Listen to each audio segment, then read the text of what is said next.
joining or not. Okay, now we looked at the different types of problems and why we need to do yoga. So when you look at yoga as a tool, okay, it is also described as a Sharira Shilpa Shastra.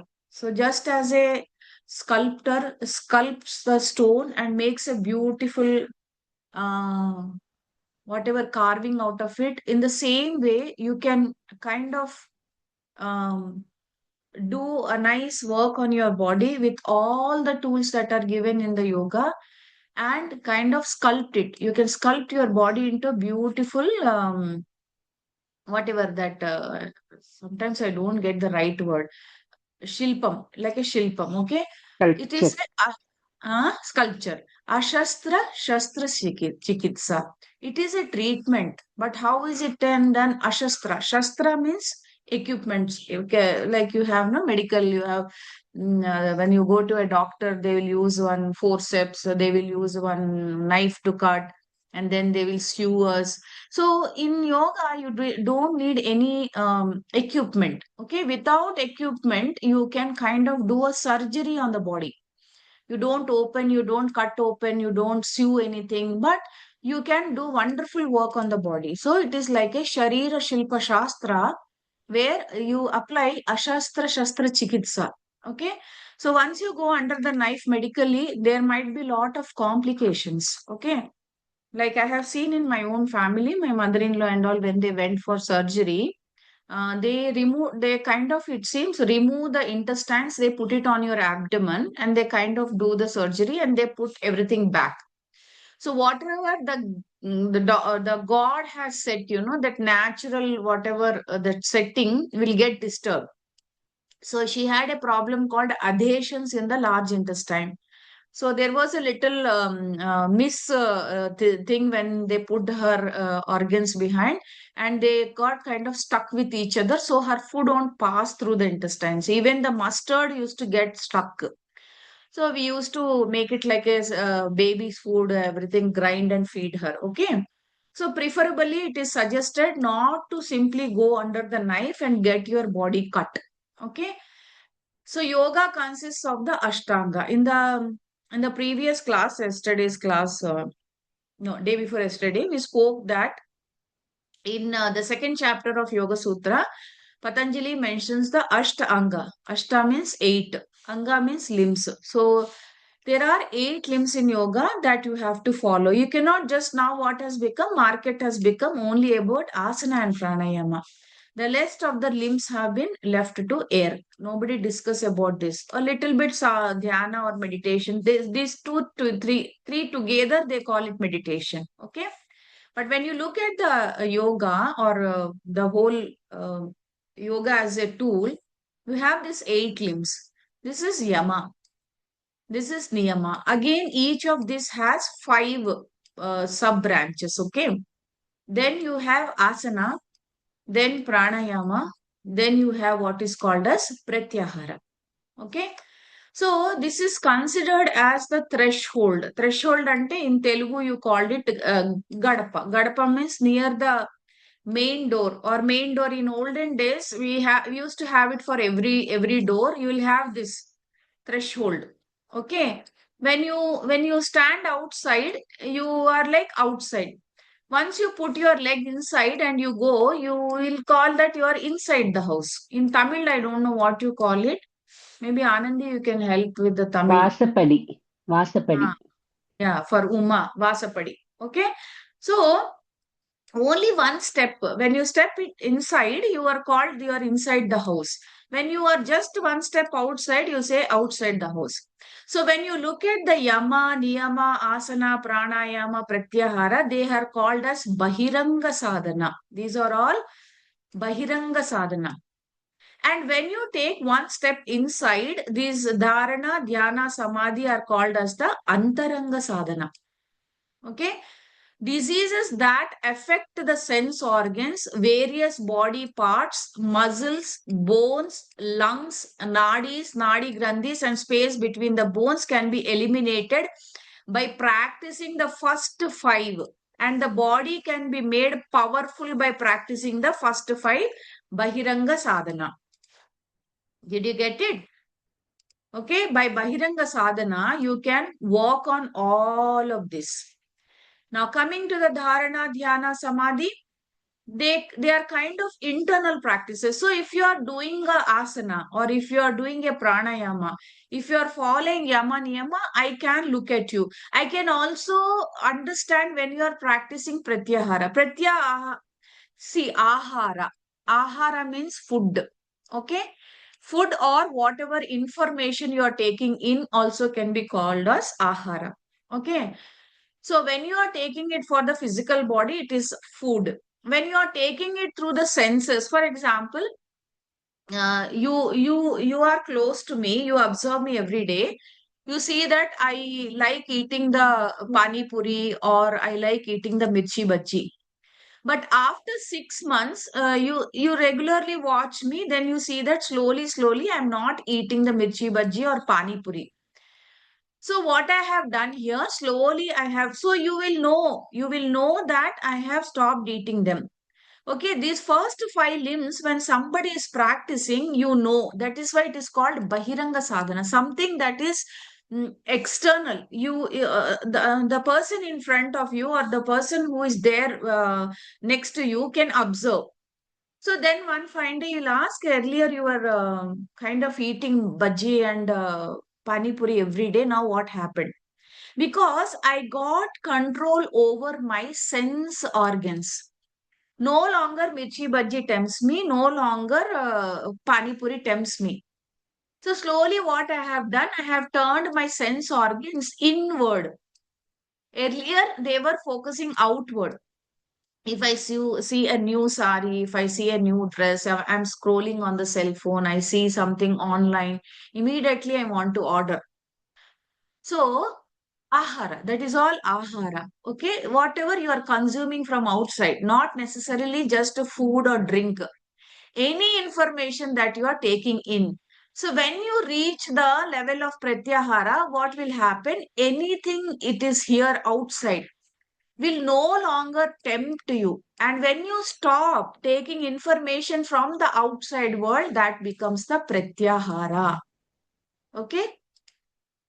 You reverse. You no longer your senses tempt you outside. Whenever you have a little bit of time, you will see that let me sit for a while, sit and observe what's happening with me. Coming to the dharana, dhyana, samadhi, I will not understand if you are in dharana, if you are in dhyana or samadhi, because these are antaranga sadhanas, which one cannot see or which is not exhibited. This is something that you do for your own self. Last time I was telling you, as simple as when you are putting a dosa, completely when you take the batter with the ladle, you put it on the pan and then you kind of make it full, then put oil, then you flip it till you take it to the plate. If you are with ekagrata, that is called dharana. If you are putting a dosa, I'll think that she's casually putting the dosa. But if you are doing it with ekagrata or not, I don't know. In the same way, dhyana. One can sit in the metro rail, one can sit in the aeroplane, and they can do their dhyana. The person next to you will think that she is sleeping. Oh, the moment she got into the plane, she has slept off. You might be doing some mental japa, okay? Or you might be focusing on something that you have to do after you get down from the plane. So nobody will know. Then samadhi, of course, is the union with the whatever thing you are doing. Okay, so this is little higher level. We will not touch this now, but maybe I'll explore that later if you are interested. So what happens if you practice the eight limbs of yoga? So if we are telling there is dukkha, there is yoga for that. You may ask me, can you specifically tell me what is the benefit? So this is what has been given in some yoga texts like Hatha Yoga Pratipika, Gheranda Samhita and some other books. Okay. So what is he saying? Yuva vruddhoti vruddhova vyadhito दुर्बलोऽपि वा अभ्यासात् सिद्धिमाप्नोति सर्वयोगेश चतन्द्रितः. I'm not so good with the Sanskrit. So some words that I can understand, I'll tell. Yuva means young. Here the meaning is already there. Yuva means young. Vruddhoti. Vridd means old people. Okay. Or weak due to affliction or with a disease. Somebody, Durlabha means they are weak. Okay. Durbal, sorry. Durlab kadu, Durbal. Okay, Vyadi. Vyadi means disease. Durbal means weak. Abhyasat. Abhyasa, you all know, practice. What happens? Siddhi mapno. Siddhi means, achieving. Okay, getting something, achieving something. So, all these people with any condition, if they practice yoga regularly in the right way without laziness, one can achieve the desired benefits. This one. Sarva Yogesha, Yogesh Chatandritaha. I don't know exactly Sanskrit meaning, but you get the desired benefits. How you should do? You should do a right practice. Don't do it from the YouTube. Okay. Now, first one, Vapu Krushatvam. Vapu Krushatvam means Krushi. Krush means shrinking. If you do yoga regularly, the body cannot become obese. Okay, they are lean and they can shrink. Vadante prasannata. If you look at their face, there is lot of peace and luster. Nada sputatvam. There is clarity in the language and in their heart. Okay, when they are talking, it is like ghun like that. Like you feel it very powerful. It is coming from the heart. Nayane sunirmale. Eyes that are shining without any illness. If you look at some yogis and those who practice, no, if you look at their eyes, you see their eyes are shining. Arogata. Roga means disease. Arogata means destroys all diseases. Bindu Jayaha. Bindu Jayaha means sexual energy under control. Okay. So when you look at the old tradition, some of you might know, whenever we go to Ganapati or when we have the Vinayaka Chaviti, when we have the Vinayaka, we used to hold the ears and do the squats. So usually young people were made to do that because if they don't do, usually if the, see when they are young, like 12, 13, 14, 15, up until 18, girls start menstruating, boys also develop certain changes in the body. So there is lot of sexual energy that is arising. If this is not properly channeled at that time, it will go to the low levels. Where will it go? It will go to their genitals. They will have lot of sexual urge to have sex and to kind of get attracted to the opposite sex. But if you can involve the same person, so in olden days they used to go to ashramam, they used to believe in brahmacharya.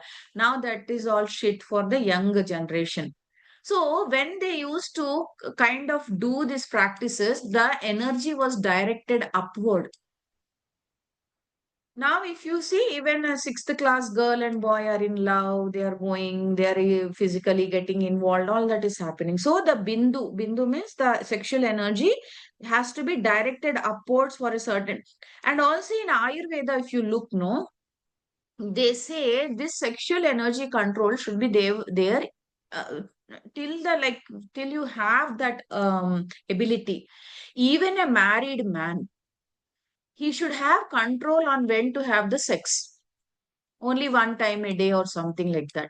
They cannot have any part of the day. There is a time, usually they say night time is the best time to have sex. So that time in the olden days they used to have it only in the night time. Now what's happening? If you look at English movies, if you look at the Netflix, what kind of things are being or narratives are being fed into the head of this generation? Just observe. Okay. So Bindu Jayaha is very important. If that energy is properly directed, it will help you to do so many things. Your potential is saved. And if it is going in all other directions, then the person will not be able to focus important thing in his life. Then Agni Deepam. So I already told when I was telling the inversions that there is a Agni in your stomach. Okay, near the navel you have the Jataragni. So if you do your practice regularly, this Agni is in a good form. Okay, it is in a good form. Then there is no problem of indigestion. Okay, then see, if we don't do the practices properly or we are not into yoga or any kind of physical activity, this Agni will be either Manda. Manda means low. It's like tamasic, or it will be Tikshana. Tikshana means too much. Every 5-10 minutes or 1 hour, you are feeling hungry. Chumma, you eat anything, you feel hungry again. Tikshna is not good, Manda is not good. It should be Sama Agni. Okay, that is maintained by the yoga. Agni Deepam. Nadi Vishuddhi. So when you do the yoga practices properly, you learn from a teacher and do it in a proper way, blood vessels are purified. Lagutvam. Lagutvam means always energetic. Laghu also means lightness. If you do your practice every day, you feel very light with the body. Why? Because usually they say the Vishuddhi chakra, which is there in the throat, which we will learn, chakras we will learn. The chakra makes you feel lighter. Why? Because why you are 80 kgs or 50 kgs or 60 kgs, you don't feel your weight while walking? Because you have done some work on the throat chakra. Only if your throat chakra is in a state of balance, you will be able to walk. When you get up and walk, why don't you feel your body weight? That is because of the lagutvam in the body maintained by the Vishuddhi chakra. Sometimes you go into the swimming pool. If you have gone, okay. If you didn't go anytime, go sometime. Next summer you go. When you come out of the swimming pool, you feel your body is like 200 kgs. If on the earth also, when you so after some time we adjust, of course, that is different. So on the earth also, if for example I am 80 kgs, while walking, I continuously feel my 80 kgs, will I be able to walk? No, I will feel terrible. Okay, so lagutvam. Yoga brings in lagutvam or lightness into the body. Arogyam. Arogyam means good health. You are no longer complaining that I have this problem, that problem. Every like right now you see one problem comes down, again some problem comes, again one problem comes down. So then you see that generally you are in good health. You can do whatever you want in your life. Whatever your plans make, you are on dot with the plan. You never cancel it, you never postpone it. Things just happen for you. That's it. Because illness or vyadhi is never on in your calendar. Then alolupatvam means removes excess desires. So one of the problems what we are facing nowadays, we are hoarding, we are shopping. Okay, I want to spend some more time on Instagram. I want to see Facebook, or I want to buy this dress that I saw on the Facebook or whatever, Amazon. I want this furniture, that sofa. Even I have. So what is necessary, what is excess? We should be able to differentiate. Okay. Varna prasada, brilliant sheen on the body. Varna prasada. Varna means that sheen. Prasada means it's like a gift that you have. Swara sauštvam cha. Swara sauštvam cha. Refined speaking skill.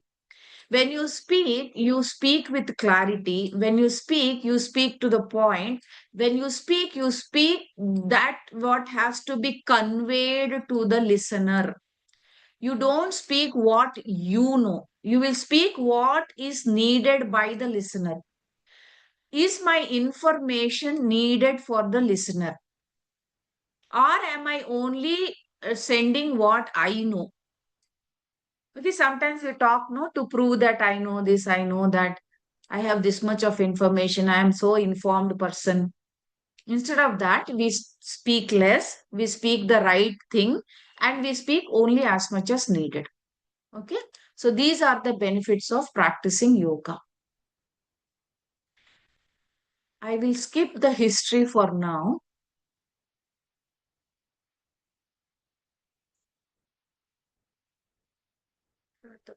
Qualities of the teacher. One second. No?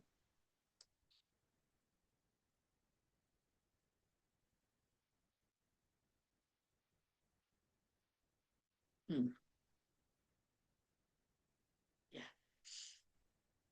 Now we learn, we all have signed up for the yoga teacher training. We should know that the teacher also needs to have certain qualities. Okay? Teacher in English, Acharya in Sanskrit. So if you kind of decipher Acharya, A means from beginning to the point. For example, you have signed up for the teacher training course. We started the course on July 1st or something, roughly. Okay, from there to the point.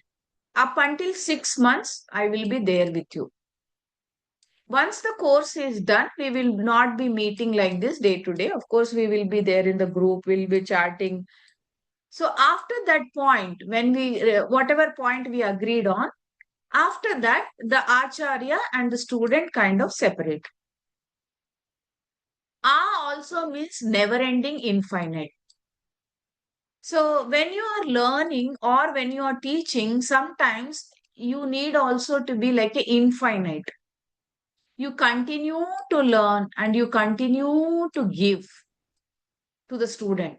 That is also Acharya.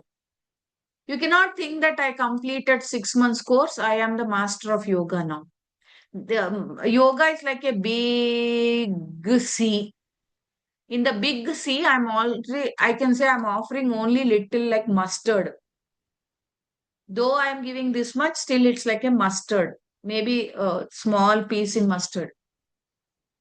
So, Charya means to walk the path from the beginning to the end or forever. Now, if you are a teacher, what should you do first? You have to follow the path. You have to lay your mat every single day. Do your practice before you teach your students. First, you walk the path.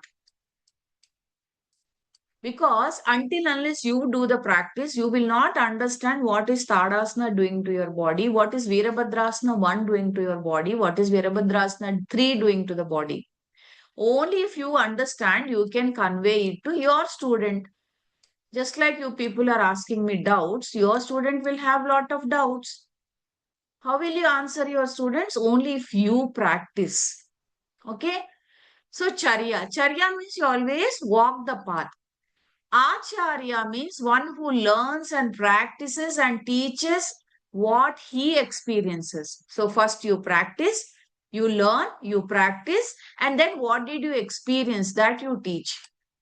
Learns through experience and leads through example.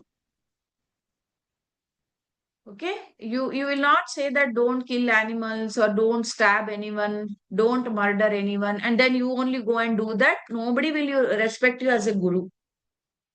They see you throwing a stone at the dog. In the class, you told you have to be ahimsic, you should not beat animals and all, but your student sees that when you are going on the road, you are throwing stones at the dog. So he's saying, first, you walk the path and please practice, go through the experience, lead through example. When you are saying something, your student should feel that first my Guruji is following this. So when now you are all students, okay? I am the teacher, you are the student. As a student, what are the qualities you need to have? You need to have first the quality of Shravanam. Shravanam means you should be able to listen what I'm teaching and hear to what I'm saying, teaching. In the olden days, all these notes and recording was not provided. People who received the Vedas orally, they were called mantra drashtas, the rishis or rishi. So they will sit, the guru will tell, they will by heart, they will reproduce. From there, if you look at Lalita Sahasranama, Vishnu Sahasranama, another Nama, all this Nama, how do you think have got passed on till now? From so many years? Because somebody was learning it and passing down to the generations. Okay, sometime if there is something problem, at least olden days ka whatever knowledge will be there, Future generations, I think they don't want to learn all of this. This will be lost completely. This will be lost completely because everything is on the cell, everything is on the in the gallery or cloud. So one day the information goes, all the photos, all the memory, all the notes, everything will be gone. Only that you have written on your book will be left, which you can pass on. So, first quality for you as a teacher or a student. So, first, if you learn, listen carefully now. Next, you will be able to tell your students, right? Shravanam. Shravanam is from the ear when you hear, it is called Shravanam. Then Grahanam. Whatever I am teaching, keep asking yourself, am I understanding what the teacher is teaching? Is she very complicated? Is the subject complicated? Or I am understanding everything and I'm able to relate it to my life? That is Grahanam. Then you have Mananam. What did I say now? I said Monday I will conduct an exam. Why did I say that? Because I just want to make sure that you have understood it right. Until unless I conduct the exam, I don't know what's happening on the other side. I'll be thinking, okay, they have understood that Acharya is to stay from the beginning to the end or something. Then one day after the completion of the course, I ask you answer something. So instead of wasting 6 months and then realizing that what I taught has not landed in their head, you frequently, if I conduct some assessments, I will know that they have understood. Mananam, they are studying, they are understanding, they are meditating on it. For example, Preeti asks so many questions. I understand that she is going through the subject, whatever I am teaching, because she has questions. Okay, that gives me a feedback that the student is trying to learn, Mananam, to understand what did she teach today in the class. Okay, next, Nidhidhyasanam. What you should do? You should learn every day what is being taught to you. Stay with what you learn daily, practice being with it. Okay, you, for example, today I teach you some asana. Practice it daily till I do ask it again next class. If even if I forget, you should practice. Because this is not a small LKG, UKG class no, where I sit and hold your hand and make you write every day. Now you're grown up. You have come to a course seeking some knowledge. You wanted to elevate yourself from where you are. So you should put that extra effort as an adult learner. Okay? Anubhavam. So you have heard, you have understood, you have kind of reflected on it, you practiced every day. Now you experience. How will you experience? You start teaching. Pravachanam. After 1 or 2 months, when you complete the asanas, I will ask you to teach. So once you teach, you will know Anubhavam. You will know how much you learned, how much did you understood, how much are you able to reproduce to your student. Do you remember all the instruction, where to inhale, where to exhale, where you should stand from in Parshvottanasana, from where should the arms come up in Bhagiradasana? All that you will get into your head only when you teach. Okay? Now, you have become a teacher after 6 months or 7 months, whenever you complete your course, you will become a teacher. Now, how will you do the offering when you are a teacher? Shraddhaya Deyam. So, whatever you are giving, give it with Shraddha, total devotion. How are you doing the job of a yoga teacher? Very act of giving with compassion transforms the receiver. You should have patience. Some people will understand, some people will not understand. For example, Parshvottanasana. We have been learning Parshvottanasana for the last few classes. Inhale, raise the arm up.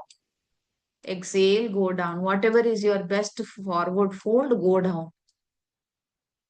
Okay. There is an ideal breath here. Inhale here.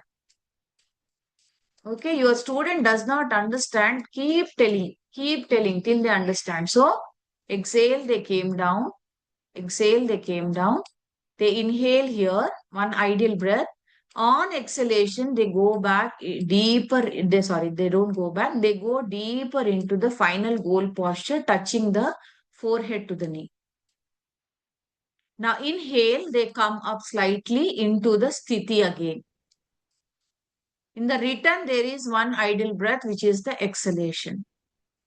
Then they align their arms to the head, come all the way up here. Exhale, they lower the arms and step back to Samasthiti. Your student is not understanding this. How patiently can you, with compassion, teach them? Till they understand, you have to teach them. LKG, UKG children are there, or third class, fourth class. The children don't understand. If the teacher beats them, will they understand? No. And different students will have different comprehension. You teach something and you don't expect everyone to understand at the first go. You have to keep teaching till the student. And if you feel certain students' comprehension is not with along with the others, they need little extra attention.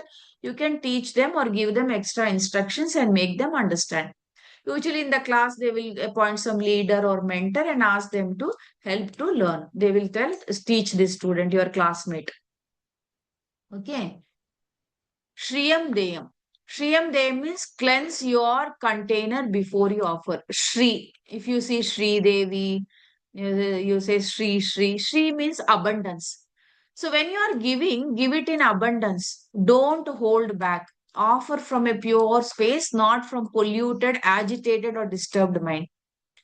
So whenever some people sign up for my course, no, they say, Madam, you are giving lot of information for a basic teacher training.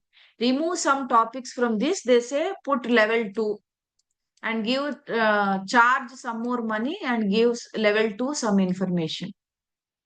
I don't want to do that. I want to give whatever I want to give in level 1. This is what the first batch I prepared these notes. From then on when I have been teaching like this only. However, see after 6 months also, if the course is not over for some reason, it extends 3 months extra also. I don't charge extra. In that, whatever I'm taking, I complete. Even if it goes to 9 months, it is the same pricing until I make sure that the course is over. The children understood. I don't complete the course. Okay, that is Shri, abundance. Money will come and go. But have you done justice to that or not? Money is not everything. Okay. Hriyam Deyam. So when you are giving, give it from the heart. Hri means Hridayam. Offer it with humility, modesty, offer with quality of reverence and respect. Okay? From the heart you have to offer. Then Bhiyam Deyam. However much you learn, you should have a small fear that, okay, like I was telling, no, yoga is like a big sea, samudram. In that, how much I am giving, I said only mustard, small mustard. Why? Because only that much I know. I cannot say I'm the master. If you look at my certification, I'll say IAYT certified, I'll say RYT 500, I'll say MSc yoga, something other PhD scholar. But still, I cannot cover this huge sea of yoga. So I should always have this fear while offering that I'm not the master. There is so much to learn. But whatever I'm teaching, I am offering with confidence. This much, whatever I know, is the we learned no pramana, right understanding. This is the right understanding, and this right understanding I am passing it on. Then comes the samvida deyam. The same thing I always tell no. Understand what you are offering. Is it a LKG level student? Is it a fourth, fifth class student? 10th class student? What kind of level are you giving? I told no, I have a new student in 10 name. I don't know if I told. She's from Jharkhand. There is a language barrier. I speak English. She's working. However, many times I tell her, for example, when doing the Virabhadrasana, the back leg is straight, the front leg is bent. 100 times I will tell. By now it is like 15 days she has come. How she will do Virabhadrasana, you know?